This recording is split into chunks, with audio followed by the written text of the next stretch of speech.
Marcos capítulo 14. Faltavam 2 dias para a festa da Páscoa e a festa dos pães sem fermento. Os chefes dos sacerdotes e os mestres da lei procuravam um jeito de prender Jesus em segredo e matá-lo. Eles diziam: não vamos fazer isso durante a festa, para não haver uma revolta no meio do povo. Jesus estava no povoado de Betânia, sentado à mesa na casa de Simão, o leproso.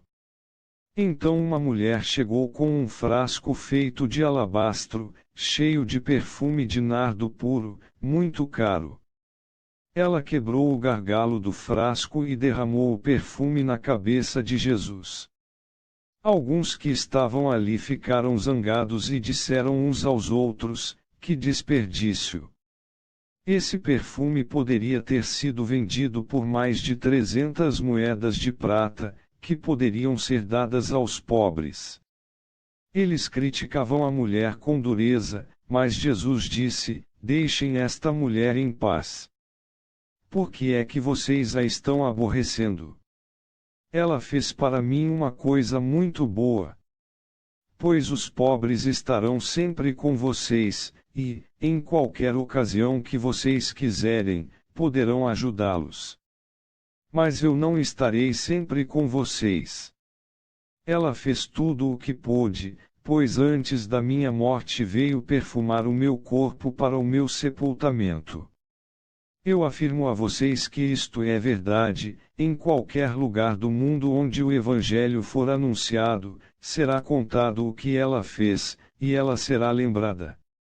Judas Iscariotes, que era um dos 12 discípulos, foi falar com os chefes dos sacerdotes para combinar como entregaria Jesus a eles.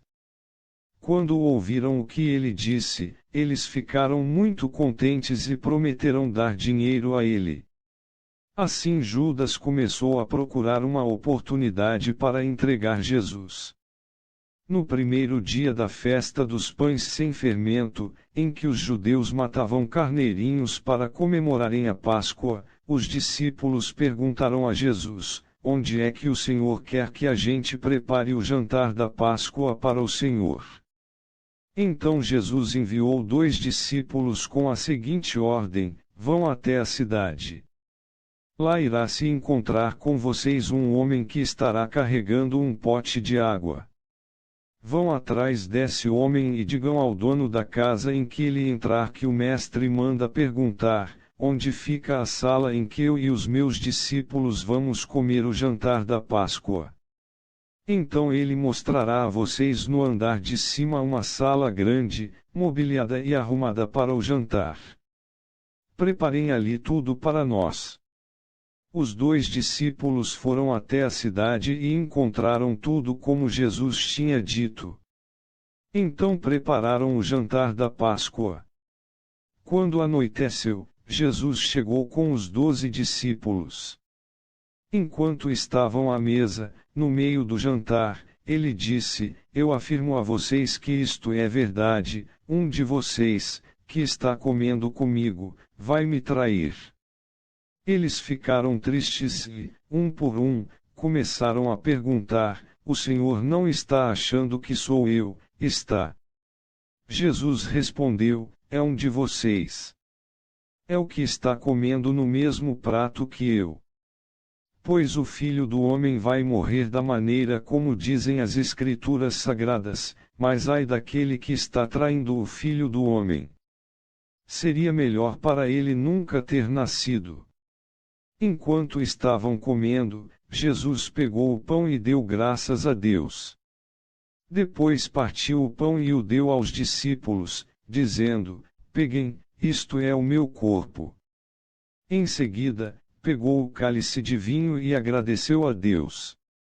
Depois passou o cálice aos discípulos, e todos beberam do vinho.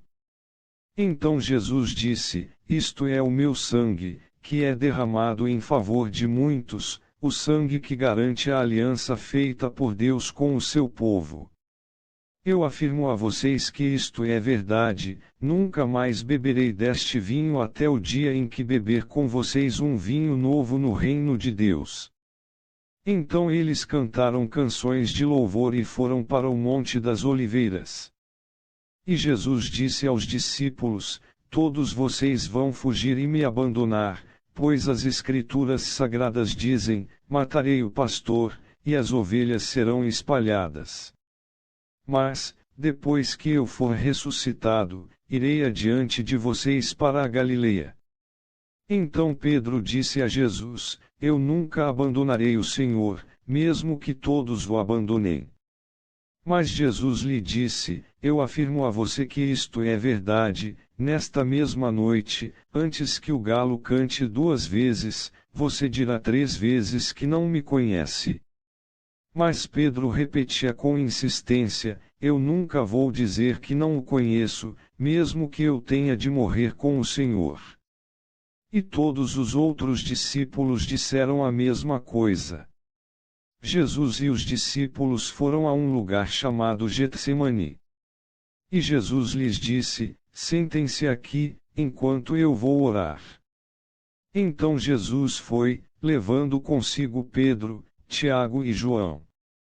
Aí ele começou a sentir uma grande tristeza e aflição e disse a eles: A tristeza que estou sentindo é tão grande, que é capaz de me matar. Fiquem aqui vigiando.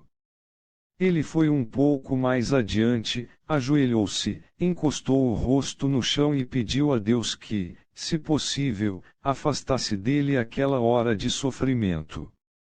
Ele orava assim: Pai, meu Pai, tu podes fazer todas as coisas. Afasta de mim este cálice de sofrimento.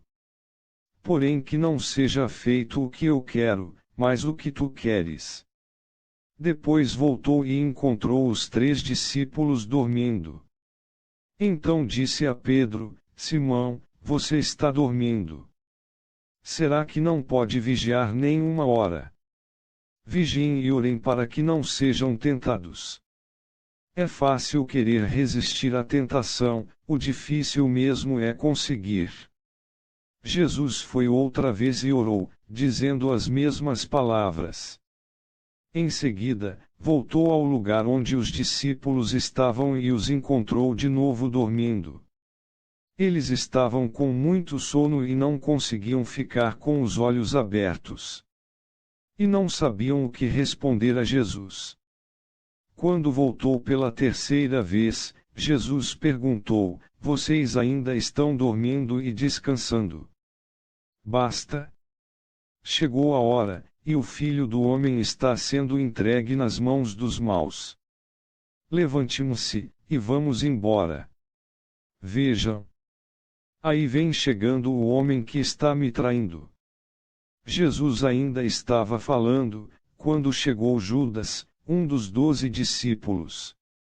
Vinha com ele uma multidão armada com espadas e porretes, que tinha sido mandada pelos chefes dos sacerdotes, pelos mestres da lei e pelos líderes judeus. O traidor tinha combinado com eles um sinal. Ele tinha dito: Prendam e levem bem seguro o homem que eu beijar, pois é ele. Logo que chegou perto de Jesus, Judas disse: Mestre. E o beijou. Então eles pegaram Jesus e o prenderam. Mas um dos que estavam ali tirou a espada, atacou um empregado do grande sacerdote e cortou uma orelha dele. Então Jesus disse para aquela gente: Vocês vêm com espadas e porretes para me prenderem como se eu fosse um bandido. Eu estava com vocês todos os dias, ensinando no pátio do templo, e vocês não me prenderão. Mas isso está acontecendo para se cumprir o que as Escrituras sagradas dizem. Então todos os discípulos abandonaram Jesus e fugiram. Um jovem, enrolado num lençol, seguia Jesus. Alguns tentaram prendê-lo, mas ele largou o lençol e fugiu nu. Em seguida, levaram Jesus até a casa do grande sacerdote, onde estavam reunidos os chefes dos sacerdotes, alguns líderes dos judeus e alguns mestres da lei. Pedro seguiu Jesus de longe e entrou no pátio da casa do grande sacerdote. Ele sentou-se perto do fogo, com os guardas, para se esquentar. Os chefes dos sacerdotes e todo o conselho superior estavam procurando encontrar alguma acusação contra Jesus a fim de o condenarem à morte.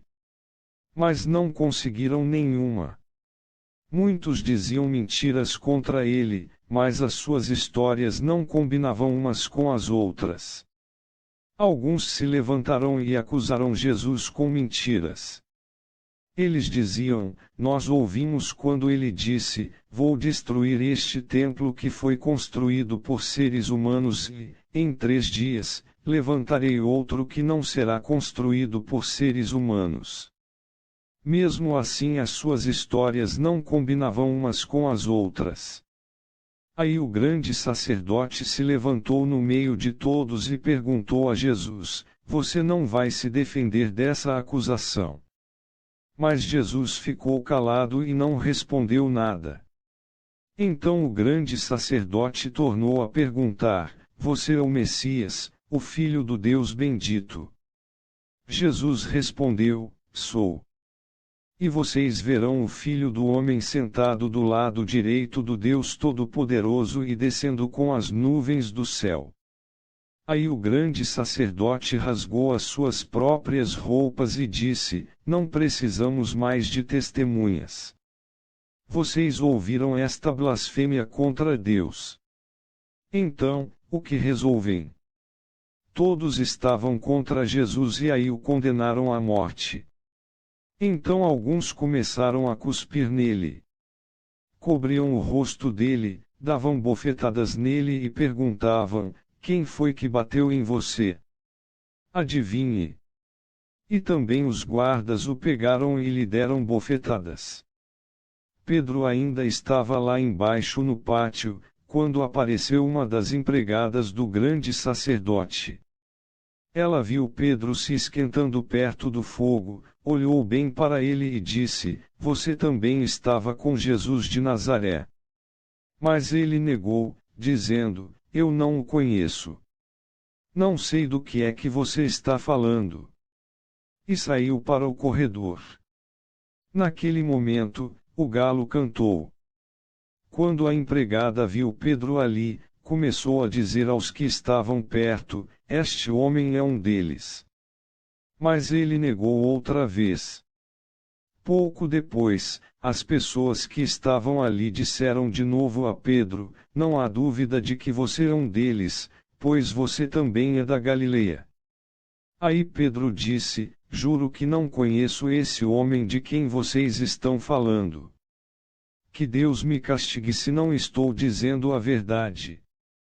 Naquele instante o galo cantou pela segunda vez, e Pedro lembrou que Jesus lhe tinha dito: antes que o galo cante 2 vezes, você dirá 3 vezes que não me conhece. Então Pedro caiu em si e começou a chorar.